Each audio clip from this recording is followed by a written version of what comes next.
یا ایھا الذین آمنوا کتب علیکم القصاص فی القتل الحر بالحر والعبد بالعبد والانثى بالانثى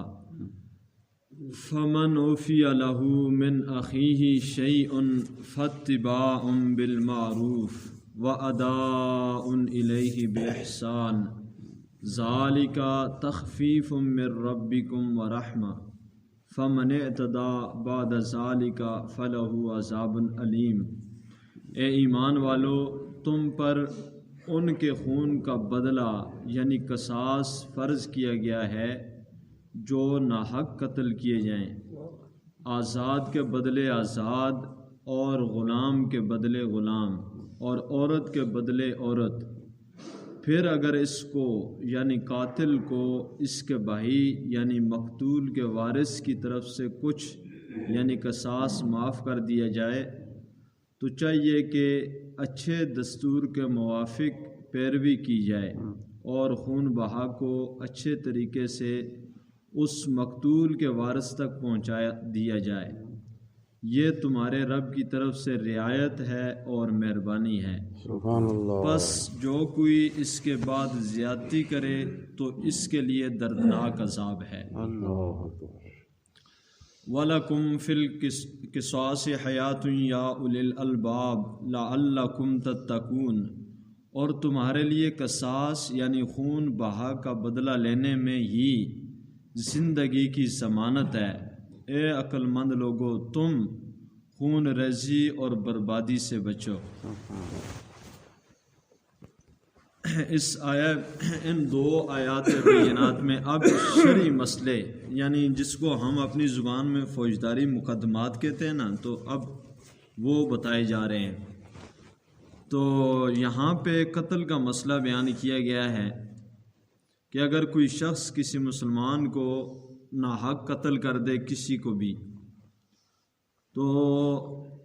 قتل تو اس نے کر دیا، اور قتل اتنا بڑا جرم ہے کہ سیدی عبدالعزیز دبار رحمۃ اللہ تعالیٰ علیہ، آپ چونکہ آل رسول ہیں اور آل رسول کو اللہ نے خاص علم عطا فرمایا حضور صلی اللہ علیہ وسلم کے، چونکہ آپ علم کے وارث ہیں تو اس لیے خاص علم ہے، اور آپ دیکھ کر بتایا کرتے تھے کائنات میں ہر چیز کو۔ تو آپ فرماتے ہیں کہ جہنم میں سب سے زیادہ سخت ترین عذاب جو ہوگا وہ اس شخص کو ہوگا جس نے کسی کو بغیر وجہ کے قتل کیا۔ بغیر وجہ سے مراد یہ ہے کہ شرعی طور پہ اس کا قتل منع تھا، ٹھیک ہے۔ تو شرعی طور پہ ہر مسلمان کا خون جو ہے ہر مسلمان کے لیے حرام ہے۔ ہاں، میدان جنگ میں جو ہے کافروں کے ساتھ وہ جہاد ہوتا ہے، تو اس کے علاوہ کسی کو قتل کرنا یہ اتنا بڑا جرم ہے کہ اس کو سخت ترین عذاب، سب سے بڑا جو سخت عذاب ہوگا وہ قاتل کو ہوگا۔ تو دنیاوی لحاظ سے جو حکم بیان کیا گیا ہے کہ اے ایمان والو، تم پر ان کے خون کا بدلہ قصاص فرض کیا گیا ہے۔ ایک بندے نے اللہ نہ کرے کسی کو قتل کر دیا،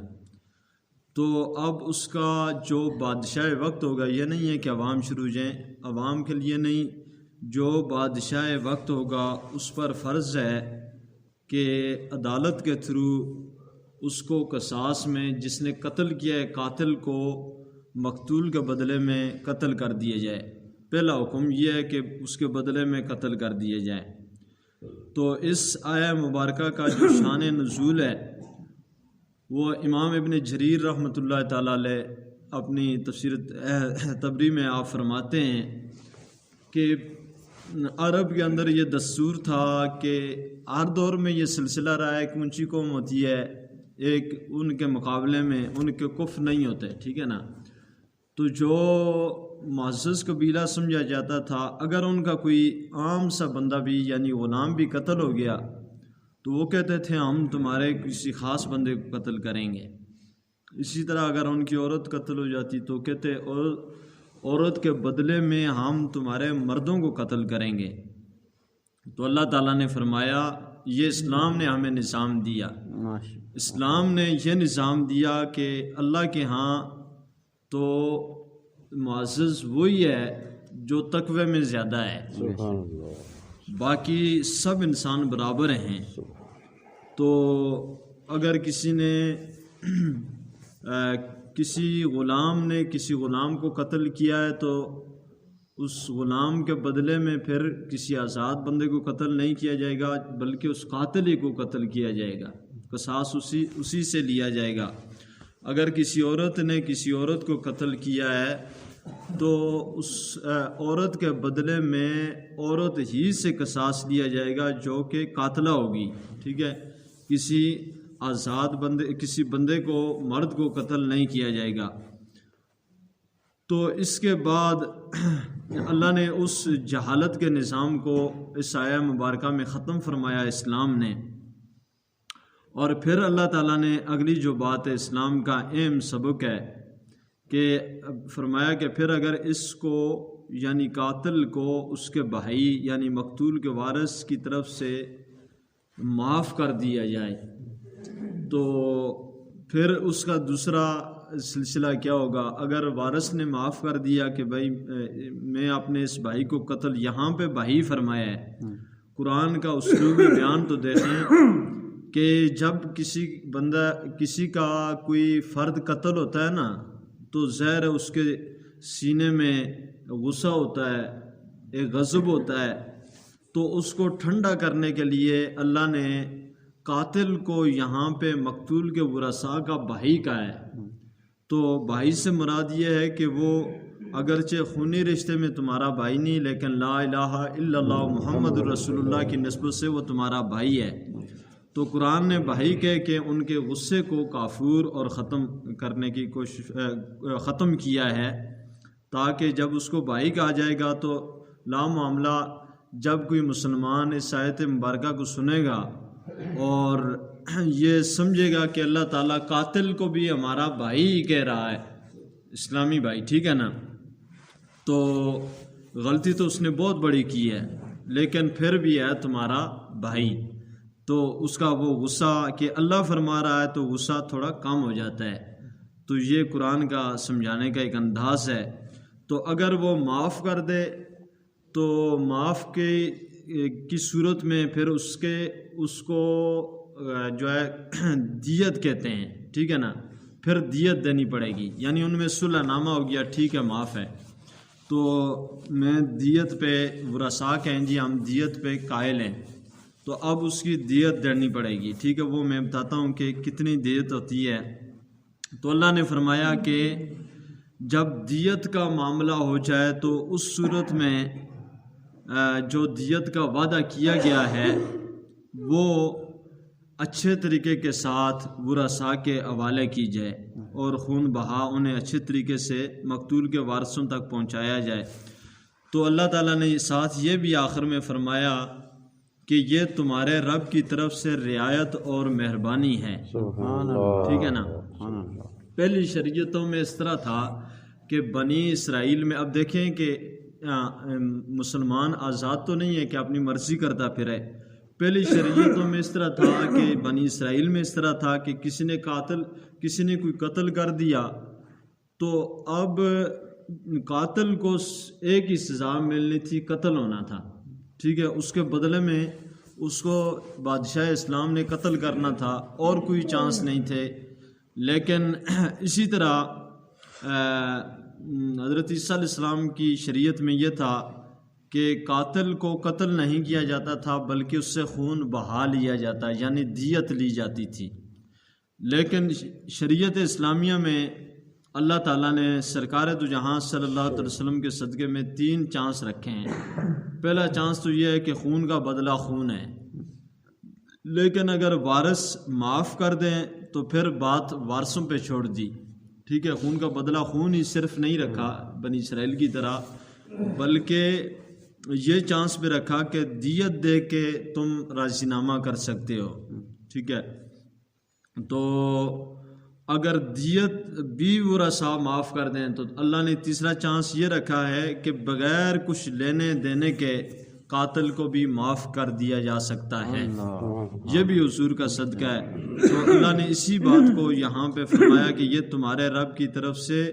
تمہارے لیے رعایت اور مہربانی ہے کہ اس نے تمہیں 3 چانس دیے ہیں حضور کے صدقے میں۔ پہلا تو خون کے بدلے میں خون ہے، دوسرا یہ ہے کہ اگر وہ خون معاف کر دیا جائے تو پھر دیت دی جائے، اگر یہ بھی نہیں ہے تو یہ بھی نہیں سے مراد یہ ہے کہ آپس میں صلح ہو جائے، تو تیسرا چانس یہ ہے کہ بغیر کچھ لینے دینے کے معاف کر دیا جائے۔ تو یہ صرف حضور علیہ السلام کی امت کا اعجاز ہے، ورنہ پہلی امتوں میں بنی اسرائیل کا کوئی بندہ اگر قتل کرتا تو ورثاء کو یہ جو ہے انہیں اللہ تعالیٰ نے یہ چانس نہیں دیا تھا کہ تم معاف کر سکتے ہو، ٹھیک ہے نا، ان کے پاس کوئی اختیار نہیں تھا۔ اب اس قاتل کو قتل ہی ہونا تھا، اور عیسیٰ علیہ السلام کی شریعت میں کیا تھا کہ تم صرف دیت دے سکتے ہو، خون کا بدلہ خون نہیں لے سکتے، ٹھیک ہے نا، قتل نہیں کر سکتے۔ لیکن یہاں پہ 3 چانس دیے گئے، تو آگے اللہ نے یہ خاص بات فرمایا کہ اور تمہارے لیے قصاص یعنی خون کا بدلہ لینے میں زندگی کی ضمانت ہے، یعنی ایک شخص ہے اگر وہ کسی کا قتل کرتا ہے تو اس سے اگر بدلہ نہیں لیا جائے گا، یعنی خون بہا بھی نہیں لیا جائے گا یا اس کو قتل نہیں کیا جائے گا، تو وہ ایک آوارہ جو ہے اونٹ کی طرح ہو جائے گا، شتر بے مہار ہو جائے گا، ٹھیک ہے نا، تو وہ اور کتنے لوگوں کو نقصان پہنچائے گا۔ تو جب ایک سے بدلہ لیا جائے گا تو سارے لوگ جو سہم جائیں گے، ٹھیک ہے نا، جب سارے سہم جائیں گے تو سارے لوگوں کی زندگی جو ہے وہ امن میں آ جائے گی، اس کی ضمانت ایک قسم کی مل جائے گی کہ لوگوں کی زندگی محفوظ ہو گئی ہے۔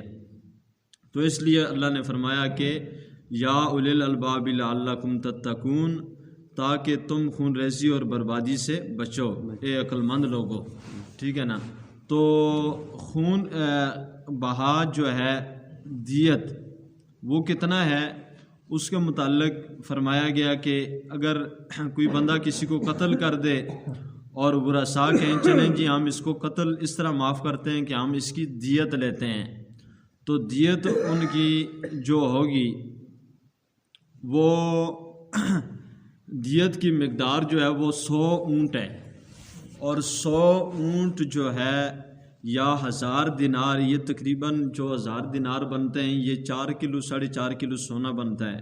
ٹھیک ہے، یا 10,000 درہم یہ تقریباً 30 کلو چاندی ہے۔ تو دیت کا مسئلہ یہ ہے کہ اگر دیت پہ فیصلہ ہو جائے تو 3 سال میں قسط وار ادا کرنا ہوتا ہے، قاتل کے ورثاء کو، مقتول کے ورثاء کو، ٹھیک ہے نا، تو ان پر لازم ہے کہ 3 سال میں قسط وار یہ ادا کریں۔ اب یہ 100 اونٹ ان کے جو بنیاد ہے یہ بھی خاص واقعہ ہے، اور یہ بھی سرکار دو جہاں صلی اللہ علیہ وسلم کی انسانیت کے لیے رحمت کی ایک مثال ہے۔ وہ مثال اس طرح ہے کہ نبی پاک علیہ السلام نے فرمایا کہ انا ابن الذبیحین، میں 2 ذبیحوں کا بیٹا ہوں۔ 2 ذبیحوں سے مراد ایک حضرت اسماعیل ذبیح اللہ علیہ السلام ہیں، اور دوسرے سرکار دو جہاں صلی اللہ علیہ وسلم کے والد محترم حضرت عبداللہ رضی اللہ تعالیٰ عنہ ہیں۔ سرکار دو جہاں صلی اللہ علیہ وسلم کے والد محترم بھی ذبیح اللہ ہیں، یعنی اللہ کے نام پہ ذبح ہونے والے ہیں۔ وہ اس طرح کہ آپ کے دادا جان نے چونکہ شریعت ابراہیمی پہ تھے تو آپ نے ایک منت مانی تھی۔ منت یہ تھی کہ آب زمزم کا کنواں غائب ہو چکا تھا، اور آپ نے یہ اللہ کی بارگاہ میں منت مانی کہ یا اللہ تو نے مجھے یہ بچے عطا کیے ہیں اور 10 بیٹے جو ہیں یہ جوان کڑیل جوان ہیں، تو یہ تو نے بہت بڑی نعمت عطا کی ہے، تو یا اللہ اگر وہ کنواں مل جاتا ہے مخلوق خدا کو اس سے فائدہ ہوگا تو میں اپنی سب سے بہترین دولت تیری راہ میں خرچ کروں گا، اپنے بیٹوں میں سے ایک کو ذبح کروں گا۔ اب چونکہ شریعت ابراہیمی میں یہ جائز تھا کہ حضرت ابراہیم علیہ السلام نے اپنے بیٹے کے گلے پہ چھری چلائی تھی، تو نبی پاک علیہ السلام کی شریعت میں بیٹا ذبح کرنا جائز نہیں ہے، ٹھیک ہے، تو شریعت ابراہیمی میں یہ جائز تھا۔ تو حضرت عبد المطلب علیہ السلام نے جب یہ نظر مانی تو خواب میں آپ کو کنواں دکھا دیا گیا. اب وہاں پہ کھدائی کی گئی تو وہاں سے کنواں برآمد ہو گیا. اب اس پہ عمل کرنا لازم تھا تو پھر قرعہ ڈالا گیا کہ کس بیٹے کو ذبح کیا جائے. تو حضرت عبداللہ آپ کے سب سے لاڈلے بیٹے تھے، اس لیے کہ ان کی پیشانی میں نور محمد صلی اللہ علیہ وسلم چمک رہا تھا، تو سب سے لاڈلے تھے. اور پورے مکے میں، پورے عرب میں آپ کا حسن و جمال مشہور تھا اور ہر ایک آپ سے پیار محبت کرتا. تو اتفاق کی بات ہے کہ حضرت عبداللہ کا نام قرعہ میں نکل آیا. جب ایک دفعہ قرعہ ڈالا گیا تو حضرت عبداللہ کا نکلا، لیکن چونکہ بہت لاڈلے تھے اس لیے قرعہ سارے بھائیوں نے بھی کہا اور والد صاحب کی یہی خواہش تھی کہ دوبارہ ڈالا جائے. جب دوبارہ ڈالا گیا تو پھر حضرت عبداللہ کا نام نکلا. اب اس طرح ہوا کہ چونکہ اس دور میں انسان کے خون کا جو دیت تھی وہ 10 اونٹ تھے، یعنی بہت کم تھی، ٹھیک ہے، 10 اونٹ تھے. تو یہاں پہ حضرت عبد المطلب علیہ السلام کو کسی نے مشورہ دیا کہ ایک جو برقے پہ اونٹ کی قیمت بڑھائی جائے، یعنی دیت کی قیمت، ٹھیک ہے نا، دیت کتنی ادا کرنی ہے تو وہ بڑھائی جائے، اور دوسری طرف حضرت عبداللہ کا نام لکھا جائے. تو بار بار حضرت عبداللہ کا نام نکلتا تو حضرت عبد المطلب 10 اونٹ بڑھاتے جاتے. پہلے 10 تھے، پھر 20 کیے تو پھر حضرت عبداللہ کا نام نکلا، پھر 30 کیا تو پھر حضرت عبداللہ کا نام نکلا، یہاں تک کہ جب 100 اونٹ آپ نے لکھے ایک پرچی میں اور دوسرے میں حضرت عبداللہ کا نام لکھا تو پھر 100 اونٹوں والی پرچی نکل آئی. تو پھر 100 اونٹوں کو آپ کے بدلے میں ذبح کیا گیا، ٹھیک ہے، اللہ کے نام پہ قربان کیا گیا 100 اونٹوں کو. اور اسی دن سے حضرت عبداللہ کی برکت سے انسان کے خون کی قیمت بڑھی. اور یہ علماء نے لکھا ہے کہ سب سرکار دو جہاں صلی اللہ علیہ وسلم کے نور پاک کی برکت تھی جو آپ کی پیشانی مبارک میں تھا. تو اس لیے نبی پاک صلی اللہ علیہ وسلم نے فرمایا کہ میں ان 2 باپوں کا بیٹا ہوں جو اللہ کے نام پہ ذبح کیے گئے، ٹھیک ہے. تو یہ بھی یعنی نبی پاک صلی اللہ علیہ وسلم کی برکت سے انسان کے، ورنہ 10 اونٹ جو ہے ان لوگوں کے لیے آسانی تھی، لیکن 100 اونٹ جو ہے 10 کے بدلے میں جو ہے کافی مشکل ہوتے ہیں. تو اس لیے انسان کے خون کی قیمت بڑھی. تو دوسرا یہاں پہ اس آیہ مبارکہ کا آپ شان نزول دیکھیں کہ اسلام نے انسان کو اور اس بگڑے ہوئے معاشرے کو، یعنی عرب کو، جہاں پہ عورت اگر قتل کر دیتی تو سرداروں کو قتل کر دیا جاتا، اس کے بدلے میں سرداروں کو قتل کر دیا جاتا، لیکن اسلام نے ایک ایسا نظام دیا، عورت کا تو کوئی مقام سمجھا ہی نہیں جاتا تھا. لیکن وہی معاشرہ جس معاشرے میں ماں چونکہ عورت ہوتی ہے تو اس لیے جب باپ فوت ہوتا تو ماں کو منڈی پہ لے کے بیچ دیا جاتا، نعوذ باللہ. ایسا ظالم معاشرہ تھا. لیکن پھر وہی مقام عورت کو عطا کیا گیا، انسان کو وہ مقام اللہ تعالیٰ نے انسانیت کی وہ قدر سکھلائی، چاہے وہ باپ ہو چاہے وہ ماں ہو. کہ حضرت علقمہ رضی اللہ تعالیٰ عنہ حضور کے صحابی ہیں، اور صحابی جس مٹی پہ قدم رکھ دے تو اس مٹی کو بھی جنت بنا دیتا ہے. اس صحابی کے قدم کی یہ برکت ہوتی ہے. اتنے عظیم مرتبے کے مالک ہیں کہ صحابی رسول ہیں، رسول پاک صلی اللہ علیہ وسلم پیچھے نماز پڑھنے والے ہیں. آپ کا آخری وقت ہے حضرت علقمہ کا، تو آپ کی زبان پہ کلمہ جاری نہ ہوا. صحابہ کرام پاس بیٹھے ہیں، کلمے کی تلقین کر رہے ہیں، لیکن کلمہ جاری نہیں ہو رہا. سب حیران ہیں کہ حضرت علقمہ دنیا سے رسول پاک کے صحابی جا رہے ہیں اور کلمہ جاری نہ ہو، یہ عجیب بات ہے. تو دوڑ کے کوئی صحابی حضور کے کوئی یار حضور کے پاس آئے اور سارا واقعہ آپ کو سنایا. تو نبی پاک صلی اللہ علیہ وسلم نے فوراً فرمایا کہ علقمہ کے والدین زندہ ہیں. تو عرض کی گئی کہ ان کی والدہ زندہ ہیں، والد فوت ہو چکے ہیں. تو سرکار دو جہاں صلی اللہ علیہ وسلم کو ایک روایت میں ہے کہ حضرت علقمہ کی والدہ کو بلایا گیا، اور دوسری میں کہ حضور خود تشریف لے گئے اور فرمایا کہ بڑھیا کیا تو اپنے بیٹے علقمہ سے راضی ہے؟ اس نے عرض کی یا رسول اللہ میں راضی نہیں ہوں، اس نے بیوی کے کہنے پہ مجھے بہت ستایا ہے۔ تو سرکار دو جہاں صلی اللہ علیہ وسلم نے فرمایا کہ علقمہ کو معاف کر دے۔ اس نے کہا حضور اتنا ستایا کہ اب میں معاف کرنے کا ارادہ نہیں رکھتی ہوں، اب مجھ میں طاقت نہیں کہ میں اس کو معاف کروں۔ تو سرکار دو جہاں صلی اللہ علیہ وسلم نے صحابہ سے فرمایا لکڑیاں اکٹھیاں کرو۔ جب لکڑیاں اکٹھیاں کرنے لگے صحابہ، تو ماں پھر ماں ہوتی ہے، انہوں نے عرض کی حضور یہ لکڑیاں کس لیے اکٹھیاں کر رہے ہیں؟ فرمایا کہ علقمہ کو جلانے کے لیے اور کائنات والوں کو بتانے کے لیے کہ ماں باپ کے نافرمان کا یہی اشر ہوتا ہے کہ اس کو آگ میں جلا دیا جائے۔ تو اب علقمہ کی والدہ روئیں اور انہوں نے کہا حضور میرے بیٹے کو میری آنکھوں کے سامنے جلایا جائے گا؟ تو فرمایا حضور نے کہ اگر تو معاف نہیں کرے گی تو یہ آگ کیا، اس کے لیے تو جہنم کی آگ ہے۔ تو اب ماں کی حضرت علقمہ کی والدہ کی زبان سے نکلا کہ یا رسول اللہ اگر یہ معاملہ ہے کہ اس کے لیے آگ ہے میری وجہ سے تو میں اس کو معاف کرتی ہوں۔ تو فرماتے ہیں راوی کہ جو ہی اس بڑھیا کی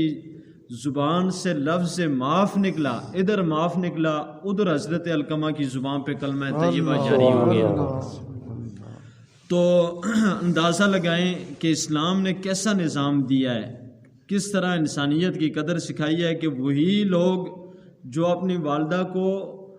لونڈی سمجھ کے منڈی پہ بیچ دیتے تھے، لیکن آج تھوڑی سی نافرمانی پہ بھی وہ پکڑے جا رہے ہیں، اور انہیں اس معیار پہ لایا گیا ہے کہ والدہ کی اتنی قدر کرنی ہے کہ تھوڑی سی نافرمانی بھی نہ ہو، اگر ہوگی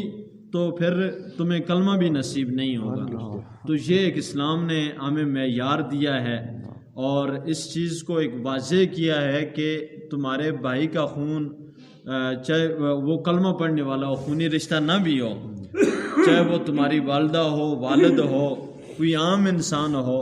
اس کے خون کی قیمت اللہ تعالیٰ کے ہاں بہت زیادہ ہے۔ اور کتنی زیادہ ہے؟ اتنی زیادہ ہے کہ نبی پاک علیہ السلام نے بیت اللہ شریف کو مخاطب ہو کے بیت اللہ شریف کا طواف کر رہے ہیں، اور طواف کرتے ہوئے سرکار دو جہاں صلی اللہ علیہ وسلم نے فرمایا کہ اے بیت اللہ، اللہ نے تجھے بڑی عزتیں عطا کی ہیں، اے کعبہ تجھے اللہ نے بہت بڑا مقام عطا کیا ہے، لیکن تیری حرمت سے کہیں زیادہ ایک مسلمان جو انسان کی حرمت اللہ تعالیٰ نے بڑھا دی ہے۔ سبحان اللہ۔ ایک انسان وہ جس کی زبان پہ کلمہ طیبہ لا الہ الا اللہ محمد رسول اللہ جاری ہے، اس کی عزت بیت اللہ شریف سے بھی زیادہ ہے۔ تو اس لیے جو ہے ہمیں ہر ممکن اللہ تعالیٰ سے یہی دعا کرنی چاہیے کہ ہم ہر قدم پہ ہر مسلمان کا احترام کرنے والے ہوں، ہر مسلمان کا جو ہے ادب کرنے والے ہوں، اس لیے کہ اس کی زبان پہ کلمہ طیبہ لا الہ الا اللہ محمد رسول اللہ جاری فرما دیا گیا ہے۔ تو اسی لیے یہاں پہ یہ قصاص کا معاملہ بھی ہے کہ جب قصاص لیا جائے گا تو ایک مسلمان کا خون جو ہے وہ محفوظ ہو جائے گا، اور وہ ایک مچھر کی طرح اس کا خون جو ہے رائگان نہیں جائے گا۔ تو اللہ تعالیٰ مجھے اور آپ کو قرآن پاک سمجھنے کی، اس پر عمل کرنے کی توفیق عطا فرمائے۔ آمین بجاہ نبی